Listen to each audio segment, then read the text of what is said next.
Assalamualaikum warahmatullahi wabarakatuh.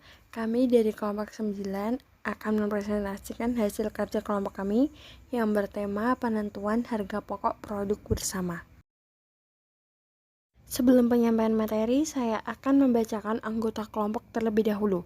Yang pertama, NIM 202011505 Meliana Natania. Yang kedua, NIM 202011509 Desi Fitriana Sari. Yang ketiga, NIM 202011510 Hernawan Febrianto. Yang keempat, NIM 202011523 Dela Hulfati Nisa. Yang terakhir, NIM 202011536 Yoga Adi Pratama. Definisi biaya bersama. Biaya bersama dapat diartikan sebagai biaya overhead bersama, joint overhead out, yang harus dialokasikan ke berbagai departemen, baik dalam perusahaan yang kegiatan produksinya berdasarkan pesanan maupun yang kegiatan produksinya dilakukan secara massal. Sedangkan biaya produk bersama, joint product cost, adalah biaya yang dikeluarkan sejak saat mula-mula bahan baku diolah sampai dengan saat berbagai macam produk dapat dipisahkan identitasnya. Biaya produk bersama ini terdiri dari biaya bahan baku, biaya tenaga kerja, dan biaya overhead pabrik. Karakteristik produk bersama. Karakteristik produk bersama adalah: 1. Ada hubungan fisik yang memerlukan proses bersama yang secara stimulan mengakibatkan pemrosesan semua produk. 2. Selalu ada titik pisah, yaitu saat masing-masing produk dapat diidentifikasi. Setelah titik pisah, produk-produk yang dihasilkan dapat dijual atau diproses lanjut. Biaya produksi yang dikeluarkan setelah titik pisah dapat diidentifikasi dengan produk tertentu. Akuntansi produk bersama. Untuk menentukan harga pokok produk, biaya bersama harus dialokasikan kepada masing-masing jenis produk yang dihasilkan. Ada dua pendekatan yang dapat digunakan. A. Pendekatan berdasar volume. Biaya bersama dialokasikan kepada masing-masing produk berdasarkan perbandingan kuantitas yang dihasilkan atau output titik. Dengan metode ini semua produk harus dinyatakan dalam satuan yang sama. Apabila masing-masing jenis produk mempunyai satuan atau tingkat kesulitan pengerjaan yang berbeda, supaya menjadi sepadan masing-masing produk diberi bobot penimbang yang berbeda-beda. 1. Metode fisik output. 2.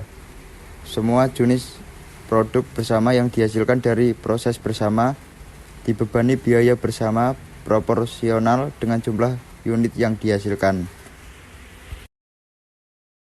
B. Pendekatan berdasarkan nilai. Metode ini lebih populer karena dikeyakinan adanya hubungan langsung antara biaya dengan harga jual. Dalam pendekatan ini ada dua metode. 1. Metode nilai jual pada titik pisah. Digunakan apabila nilai jual masing-masing jenis produk diketahui pada titik pisah. 2. Metode nilai jual hipotesis. Apabila pada titik pisah nilai jual produk yang dihasilkan tidak diketahui, digunakan nilai jual hipotesis pada titik pisah. Nilai jual hipotesis adalah nilai jual masing-masing produk dikurangi biaya proses lanjut produk yang bersangkutan. Metode satuan fisik produk. Kuantitas Barnes persentase. Gasolin 2600 menjadi 26,52. Bensin 200 menjadi 2,04. Kerosin 1000 menjadi 10,21. Minyak pelumas 300 menjadi 3,06. Minyak bakar 5000 menjadi 51,03. Gasolin 300 menjadi 3,06. Produk-produk lain 400 menjadi 4,08. Jumlah 9.800 menjadi 100. Jumlah yang hilang dalam proses yaitu 200 per 10.000. Hasil pengolahan tiap 10.000 barrel minyak mentah. Selama pengolahan 10.000 barrel minyak mentah tersebut, harga pokok bahan baku yang dipakai berjumlah 15 juta. Diketahui harga pokok bahan baku sama dengan 15 juta per 10.000 barrel. Gambar 11.5 alokasi biaya bersama menggunakan metode satuan fisik. Produk gasolin kuantitas 2.600, persentase 26,52. Alokasi harga pokok bahan baku Rp3.978.000. Produk bensin kuantitas 200, persentase 2,04. Alokasi harga pokok bahan baku 30.600. Produk kerosin kuantitas 1.000, persentase 10,21. Alokasi harga pokok bahan baku Rp1.531.500. Produk minyak pelumas kuantitas 300, persentase 3,06. Alokasi harga pokok bahan baku Rp459.000. Produk minyak bakar kuantitas 5.000, persentase 51,03. Alokasi harga pokok bahan baku Rp7.645.500. Produk gasolin kuantitas 300, persentase 3,06. Alokasi harga pokok bahan baku Rp459.000. Produk lain kuantitas 400, persentase 4,08. Alokasi harga pokok bahan baku Rp512.000. Jumlah kuantitas yaitu 9.800. Jumlah persentase yaitu 100. Jumlah alokasi harga pokok bahan baku yaitu 15 juta rupiah. Metode rata-rata biaya persatuan. Contoh 4. Jumlah produksi biaya bersama rata-rata biaya per 1.000 meter persegi sama dengan Rp30.000. Ulun tutup Rp22.860.000 dibagi 762 urung tutup.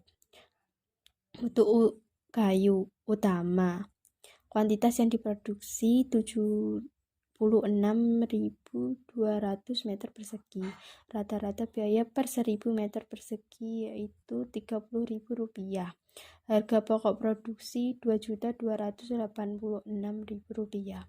Mutu kayu nomor 1. Kuantitas yang diproduksi Rp381. Rata-rata biaya per 1.000 meter persegi yaitu Rp30.000.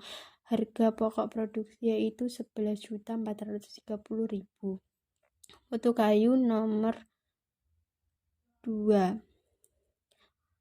Kuantitas yang diproduksi yaitu 152.400. Rata-rata biaya per 1.000 meter persegi yaitu Rp30.000. Harga pokok produksi yaitu Rp4.572.000. Mutu kayu nomor 3. Kuantitas yang diproduksi 152.400. Rata-rata biaya per 1.000 meter persegi yaitu Rp30.000. Harga pokok produksi yaitu Rp22.860.000. Jumlah kuantitas yang diproduksi yaitu 762.000 meter persegi. Metode rata-rata tertimbang. Dalam metode ini, kuantitas produksi dikalikan terlebih dahulu dengan angka penimbang. Hasil dari perkalian tersebut digunakan sebagai dasar alokasi. Penentuan angka penimbang untuk tiap-tiap produk didasarkan pada 1. Jumlah bahan yang dipakai, 2. Sulitnya pembuatan produk, 3. Waktu yang dikonsumsi, 4. Perbedaan jenis tenaga kerja yang dipakai untuk tiap-tiap jenis produk. Contoh metode rata-rata tertimbang. Produk A, B, C. Jumlah yang diproduksi adalah produk A 40.000, produk B 35.000, dan produk C 25.000. Angka penimbang untuk produk A adalah 3, produk B 2, dan produk C adalah 1. Dari sini jumlah yang diproduksi akan dikalikan dengan angka penimbang. Pada produk A akan dihasilkan 120.000, dan produk B 70.000, produk C 25.000. Penghitungan alokasi biaya pembantu. Kolom 3 dibagi dengan 215.000 dikalikan dengan 64.500.000. Maka untuk produk A adalah 36 juta, produk B 21 juta, produk C 7.500.000, dan jika dijumlahkan akan menjadi 64.500.000. Biaya bersama dan keputusan manajemen. Penghitungan metode alokasi biaya bersama tidak menggambarkan aliran biaya bersama ke dalam tiap-tiap jenis produk. Untuk itu, perlu diketahui tujuan alokasi biaya bersama adalah untuk penghitungan laba, agar dapat diketahui berapa kontribusi masing-masing produk bersama terhadap seluruh laba yang diperoleh oleh perusahaan. Harga pokok tiap-tiap produk bersama yang didapat dari proses alokasi tidak bermanfaat bagi manajemen dalam pengambilan keputusan. Contoh, dalam tabel alokasi biaya bersama, metode rata-rata biaya satuan produk A adalah produk A di harga DRP 15 dengan jumlah satuan produk adalah 15.000 kg. Alokasi biaya bersama adalah Rp 225.000. Produk B, jumlah satuan produk adalah 10.000 kg dengan biaya rata-rata per kilogram adalah Rp 15. Maka alokasi biaya bersama adalah Rp 150.000. Jumlah alokasi biaya bersama adalah 375.000. Perhitungan laba produk bersama. Hasil penjualan produk A adalah 247.500, produk B 145.000, dan total hasil penjualan adalah 392.500. Hasil pokok penjualan adalah 225.000 untuk produk A dan produk B adalah 150.000. Dan total hasil pokok penjualan adalah 375.000. Untuk produk A mendapatkan laba senilai 22.500, dan produk B mendapatkan rugi senilai 5.000. Dan total laba adalah 17.500. Jika dilihat sekilas, maka produk A adalah produk yang paling menguntungkan dan produk B adalah produk yang merugikan. Akan tetapi, hal itu tersebut dapat dibilang lain hal, karena jika produk B tidak dihentikan produksinya, maka produk A mungkin akan mengalami kerugian lebih banyak. Berdasarkan contoh di atas, produk B dapat diolah lebih lanjut menjadi produk C dengan biaya tambahan sebesar Rp3 per kilogramnya dan dapat laku dijual dengan harga Rp17,7 per kilogram. Dalam pengambilan keputusan semacam ini, informasi yang relevan hanyalah tambahan penghasilan dan tambahan biaya saja, atau disebut juga differential revenue dan juga differential cost. Jika dilihat sekilas, maka diperoleh rugi sebesar Rp0,25 per kilogramnya. Untuk itu, diperlukanlah informasi-informasi yang relevan dalam pengambilan keputusan untuk mempertimbangkan apakah suatu produk akan diolah lebih lanjut maupun tidak. Pertimbangan-pertimbangan lain, misalnya perusahaan tidak menginginkan perluasan usaha ke arah pengolahan produk lebih lanjut karena tidak adanya tenaga kerja atau sulitnya memperoleh bahan baku tambahan. Demikian materi sudah disampaikan. Apabila kelompok kami ada salah kata, kami mohon maaf sebesar-besarnya. Wassalamualaikum warahmatullahi wabarakatuh.